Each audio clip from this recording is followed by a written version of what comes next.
So we've made the information you've learned so far pretty muddy. Now we're going to try and piece and part it back out so that you can understand the difference between the areas of speech sound production. So we're going to start with phonology, and that's just the rules of the sound system, or how we put sounds together to create our words. So phonology really is the scientific study of the sound system and the patterns of the language. It's what tells us what's legal and what's illegal in language. So for example, a rule in the English language indicates that z is a phoneme. However, the Spanish language does not have z as a phoneme. The English phonological system also designates as a phoneme, or the letter R.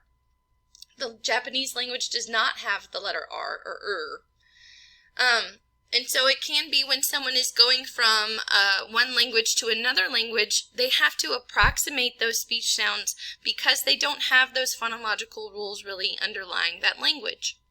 Another example is how we put speech sounds together. So for example, we have a rule that no more than 3 consonants can be at the beginning of a symbol or a word. For example, STR is legal, and it gives us words such as street.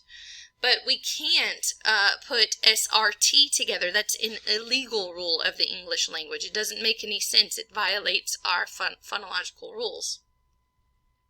The same thing for SP, for maybe spire. That combination is acceptable, but PF as a combination is not. And then we have our phonemes, which is the classification, or the smallest class of speech sounds. And that's the unit of sound that if it's swapped with another phoneme, it can affect the meaning of a sound. For instance, this is where we talked about our international phonetic alphabet.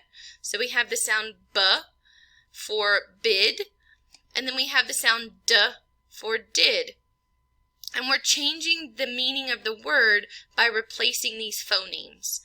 And we can do this with even vowels. So for bid versus bad, or bad versus bat, or bat versus cat, each word changes the meaning if one phoneme is swapped for another. And finally, we have phonological processes. So these are patterns that are simplified productions, and they relate to the natural acquisition of speech. So children use phonological processes to approximate adult speech sounds until their motor skills and programming mature to accurately produce sounds. So for instance, a child might say tar instead of star until they can coordinate the movements of the s to the t, because we have that flow of air moving into an explosion of the air with our s into a t. The same thing if the child says flower instead of flower. They're really learning that coordination of the FL into the W into the vowels So keep in mind as we go into the next section of motor speech that this really is at the level of the central nervous system, where we're storing information. We're storing those rules as we learn them from infancy into early childhood to tell us how to move our tongue in our mouth, to tell us that a T is made by putting the tongue to the front of the mouth and giving an explosion of sound while the voice box is turned off.